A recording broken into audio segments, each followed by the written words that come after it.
Anthony here with part 2 of the life group plan. This part of the video is specifically going to look at life group leadership and life group facilitators. If you look on page 4 of the life group plan, again, you should have that in a PDF format included with this video. It talks about leader requirements. We have intentionally set the qualifications for leadership low, but we have a high standard of accountability. What do you mean? We've set the leadership standards low because we want people whom God has called, whom God has given a passion to, whom God has gifted, to be able to begin practicing using their gifts. Because we believe part of growth happens actually as you do, that you grow as you live it out, as you practice it. So we don't expect someone to be a Bible trivia whiz or to have a seminary level biblical studies education. We also don't expect someone to have been a believer for a decade before they're qualified to facilitate or lead a life group. Think about this. Paul, the Apostle Paul, planted dozens of churches responsible for spreading of the early church and Christianity. Paul is hugely responsible for the spread of Christianity. Paul would go into these Gentile places and spend a couple years sometimes there in those communities, sharing the gospel with people, and then bringing together a church, equipping leaders, and then he would go off to another town in a couple years. He didn't wait for 10, 20 years before he would leave and feel like that church was okay to leave in the hands of other leaders. If he would have, could you imagine how long and how slow the growth of the early church would have been? It's important to remember, too, there were these Jewish Christians who believed Jesus was the fulfillment of the Old Testament. They had the Old Testament foundation. They believed in the one true Creator God, and they had that foundation. But these Gentile believers, they were coming from pagan, cult, very immoral religious backgrounds. And so Paul goes to these Gentile cities, plants a church with people who do not have the Old Testament foundation, do not know the Creator God, but are now coming to believe in Christ. And he equips leaders, leaves it in competent hands, and then goes on and plants another church.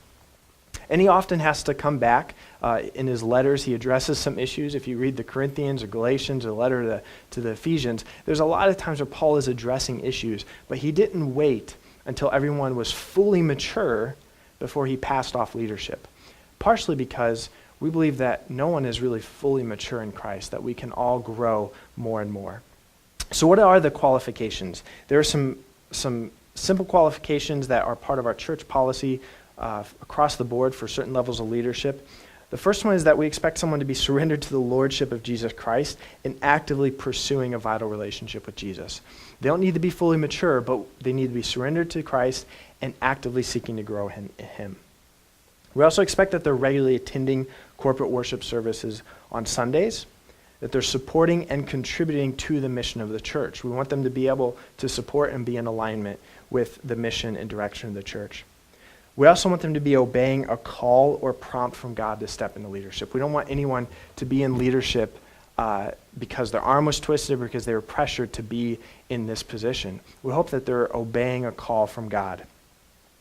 We also want them to be willing to grow, learn, and develop as a leader and Christ follower.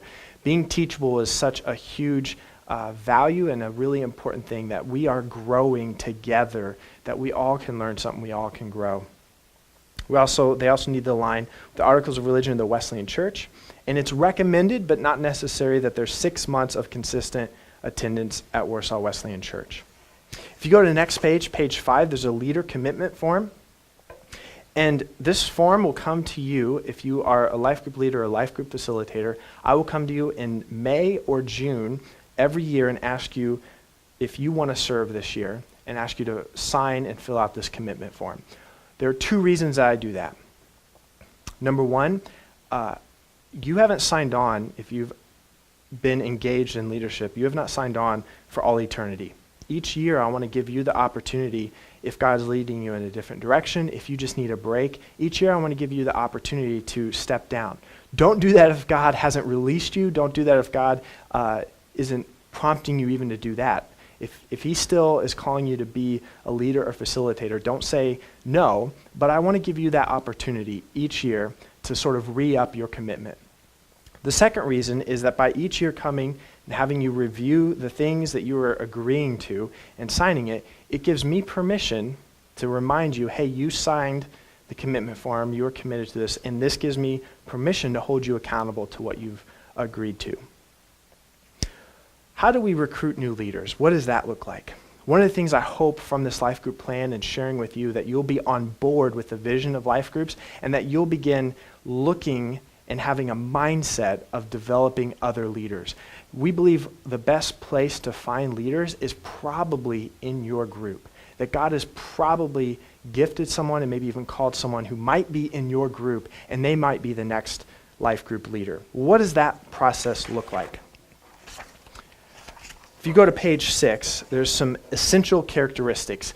This is something Jared calls the C3, and it stands for character, competence, and chemistry. We're looking for someone who has good character. They love God, they love people, they love truth, they love the church. They're a servant leader, they have a good reputation, they're trustworthy, authentic, they have good character. We're also looking for someone who has competence. They have a shepherding heart and they have a basic Bible knowledge, and they meet those requirements talked about on page 4. But also someone who has good chemistry. They have good relational skills, they attract others to them, and this is really important, they're emotionally and relationally safe. They're an emotionally mature person. So let's say there's someone in your group and they have the character, they have the competence, and they have the chemistry, and you think this person, they might be a good leader. What does it look like to begin bringing them on board for the leadership track? Well, first, come to me and talk to me about it. Because if there's any red flags for that person that come up, we can address that before you've said anything to them, so we don't have any awkward situations where you've talked to them first without talking to me. So come talk to me, say, hey, I think Joe would be a great leader, and he has the character, he has the competence and chemistry. I was thinking about asking him if he'd apprentice with me. And if I say, you know what, I agree with you. I think Joe would be a great leader. Then go to Joe and begin talking to him about a couple key things. One, begin exploring his gifts and passions and seeing if Joe is feeling or sensing the same passion for life groups as you have. And if that is true, also begin talking to him about his availability. What does his calendar look like? What does his commitments look like with his family, with his work? Would he even be able to lead a life group? And then invite them to pray about shepherding or apprenticing with you with the purpose or intent to launch a new group. If they're in agreement, like, you know, I'd love to do that, let me know. And then I'll begin including them in the emails, the training events, any equipping opportunities. They'll begin to be included in the life group leadership stuff as an apprentice. And then begin giving them increasing responsibilities. So maybe this week, Joe, could you lead the prayer time and I'll lead the discussion time? Or Joe, I'll lead the prayer time, but could you lead the discussion time? Joe, would you plan our serving opportunity or our fellowship event? Could you plan and host that? Begin giving them responsibilities. If you go to page 7, there's the learning steps. It's probably heard it before, but it's I do, you watch. So Joe, I'll lead olive group, you observe. And we'll talk about what you noticed and what you learned from that. We do together. Joe, I'll lead the discussion, you lead prayer time. And then we'll dialogue about that. We'll have some feedback time. And then Joe, you do and I will watch. So you lead the prayer time and discussion time. And then we'll get together and talk about observations to give helpful feedback. And then there's going to come a time when, Joe, you do, and then someone else watches. You reproduce a leader. You multiply leadership.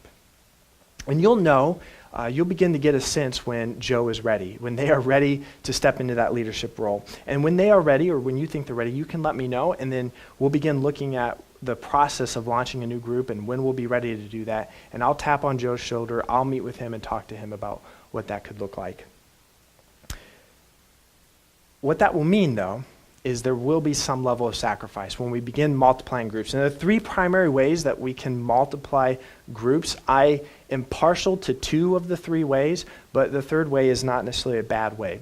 But one of the things that I'm going to be asking you to do as leaders, buying into this life group plan, is to be on board with the passion and vision to multiply leaders and to multiply groups. And what that will mean for you is, 1, having that eye out, looking for potential leaders.